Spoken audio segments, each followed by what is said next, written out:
เสียหายสบายดีเนาะทุกคนวันนี้สิพาไปเบิ่งว่าอีแม่กำลังเฮ็ดหยังอยู่ลุมฟันมันเดี๋ยวเพิ่นไปเก็บมันตัดมัน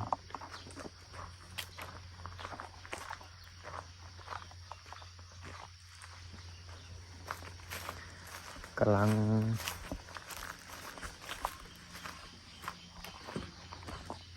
ตัดมันอยู่ประมาณ2-3 คูณ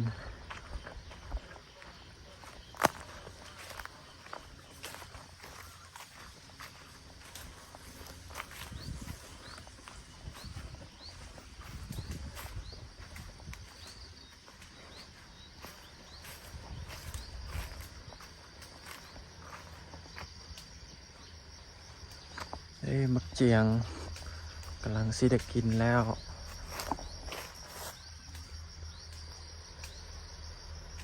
กำลังเป็นหมากแดงๆใกล้สิสุกละ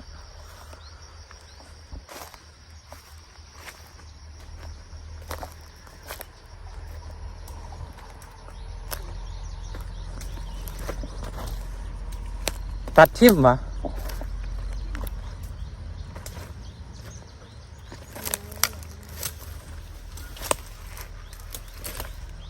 ตัดทิ่มเอาไว้เก็บกินยอดมัน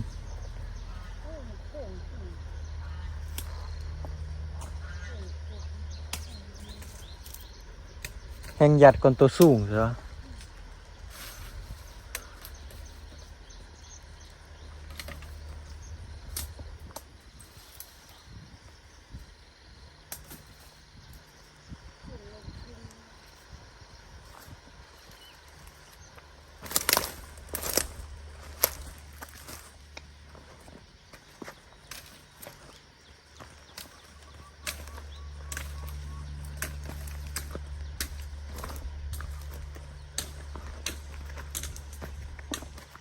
เมื่อเท่านี้หรือว่ามันตัวเยี่ยมไปเก็บมันไม่ได้ไปเก็บอีกหรอวะเปื้อเหรอบุกมีแล้วทุกคนเหลือแต่ซ้ำนี้เลยรอบสุดท้ายละที่แม่ไปเก็บมันบ่แม่นมันแดงมันเป็นมันขาวมันแป้งเขาไปเฮ็ดแป้งอันนี้ไปนึ่งกินบ่ได้เตี้ยตัวมันเป็นมันแป้งสีขาวนี่มันแดงนี่แล้วไปนึ่งกินได้เลยกินดิบก็ได้ เปลือกมันแดงๆสังเกตนี่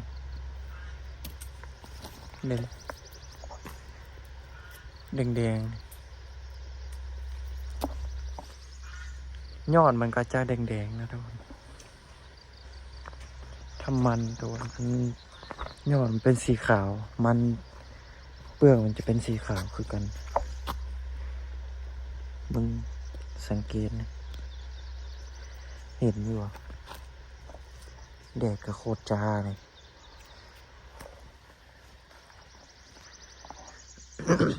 เดี๋ยวสิพาไปเบิ่งบักม่วงกันนี่นะ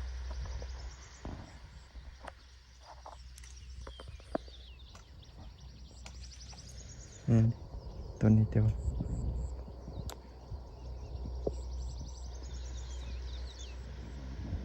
ไม่เห็นอยู่วันมืดนะขยายบุถือกันเดียว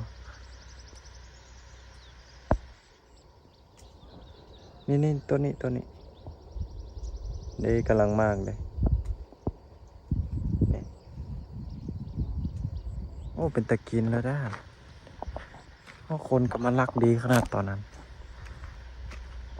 ตอนมันขึ้นสูงพอดีท่วมหัวแต่เจ้าหลอดหัวเขามันรักเอาไปกิน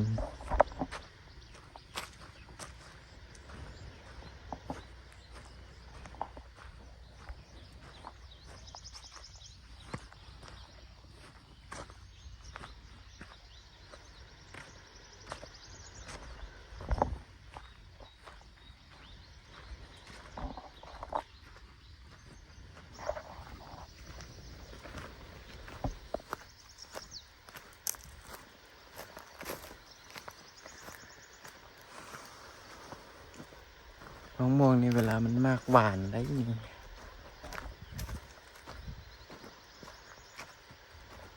แม่นเวลามันหวานเวลามันสุกเวลามันสุกแล้วแม่นเวลามันหวาน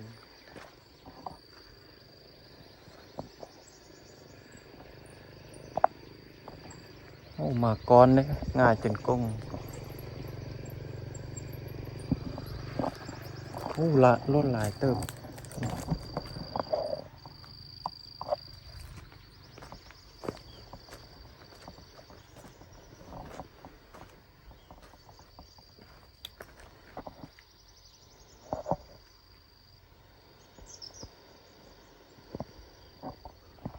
เบิ่งมีต้นนี้คือสิบรอดแล้วมั้งต้นมักมี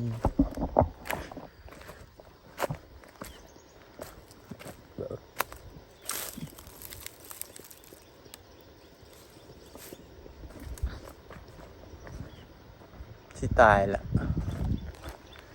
มันสิตายละ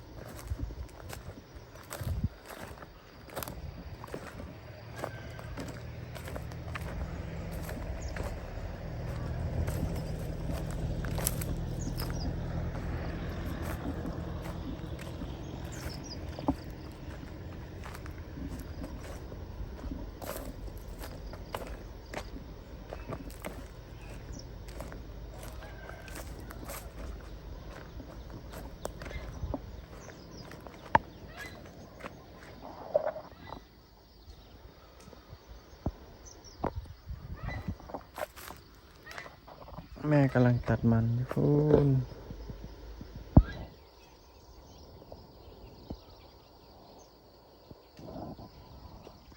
เดี๋ยวพาไปเบิ่งกันสวนผักกันสวนผักพี่สาว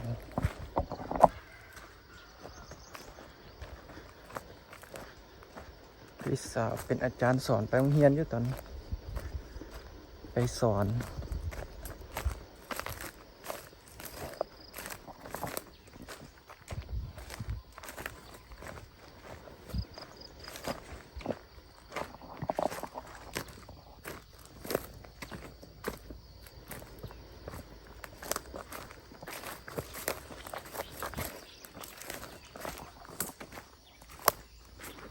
นี่งามเลยทุกคน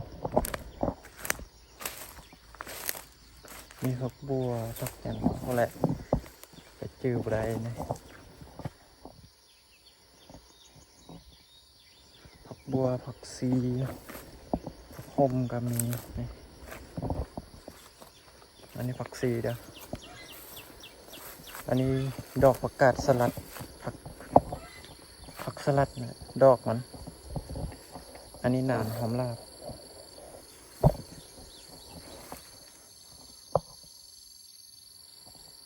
เมื่อวานนี้เลยมือก้อนตัดได้40,000หอมลาบตัดนะฮะการเอาเฟืองมาใส่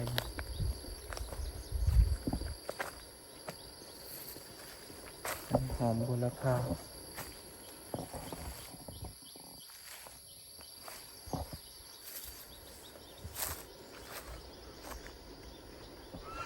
เผ็ดอันนี้เป็นดอก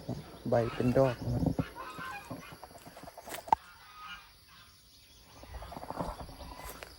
ใบมันเป็นดอกมันเดี๋ยวขโมยทั่วกินก็กายมันต้องหยิบกินจักน้อยหน่อยทุกคนขี้ขโมยดิ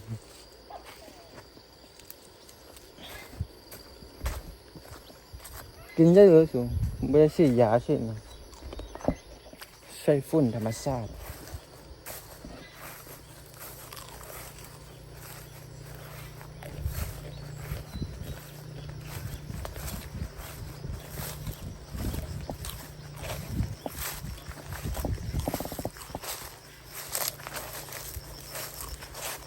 คือผักงอด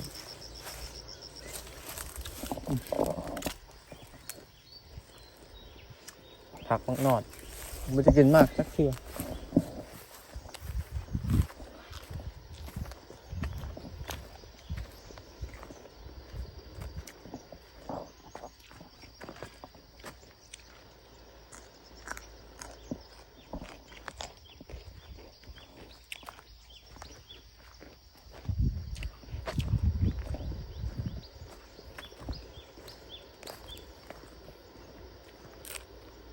พอหมอมันไม่ง่ายมันกิน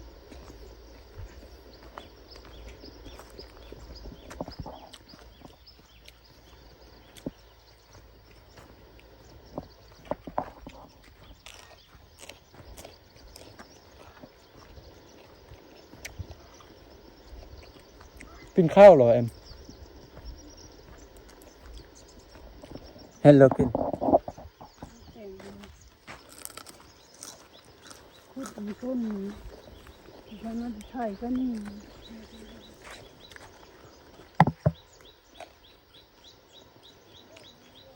จะบอกเอาไม้อันนั้นมาเมืองเฮือนอันนี้จ้ะเก็บมือหมดวะ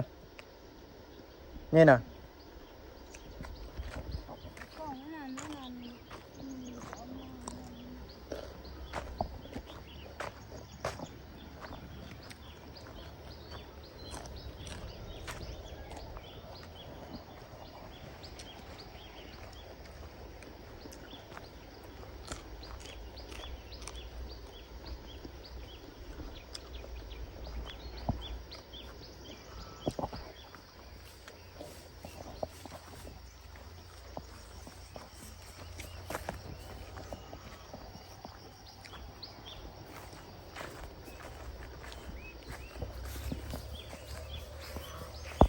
เก็บมะเขือก้อนเก็บตัวไทยเมื่อกี้ผ่านไป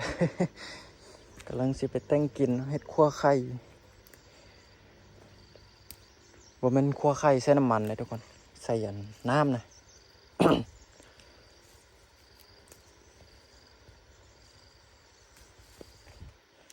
อันนี้ก็มะเขือไม่ได้ซื้อยิดสียาเนี่ยใส่แต่ฝุ่นนะใส่แต่ฝุ่น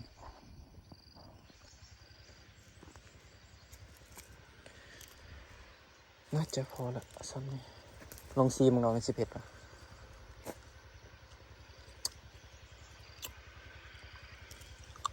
อู้ผิดเผ็ดแล้วไปก่อน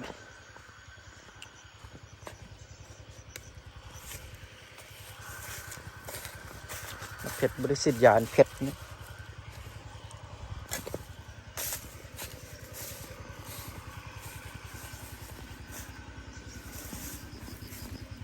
เอาไปเห็ดคั่วไข่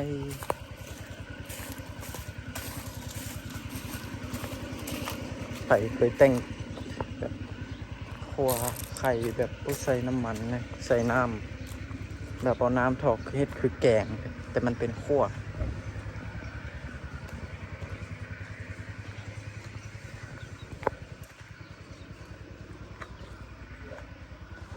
ไม่ได้ตำแจ่วได้เยี่ยมมาเจียนต้มมันนั่นต้มมันต้นผักมันต้น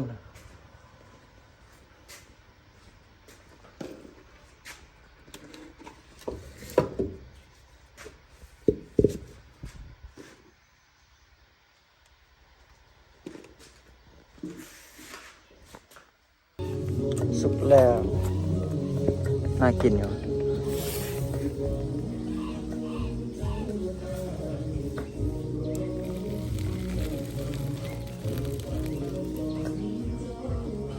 แกงไข่ของแท้เอาต้มผักเลยมนเดี๋ยวไปล้างก่อน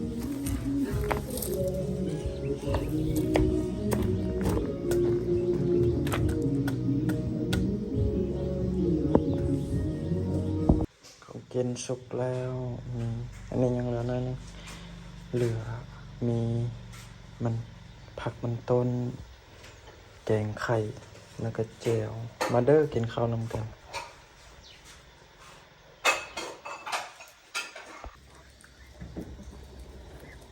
สี่ตัวให้กินนำกันบุญญาติกันเนาะ บุกล้าง่าง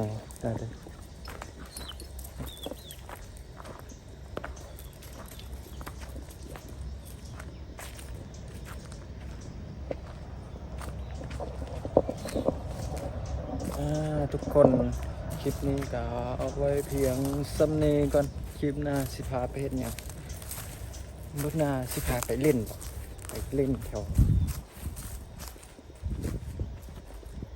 ไปเล่นไกลๆเฮือนเลยนะบ๊ายบายไปละคลิปนี้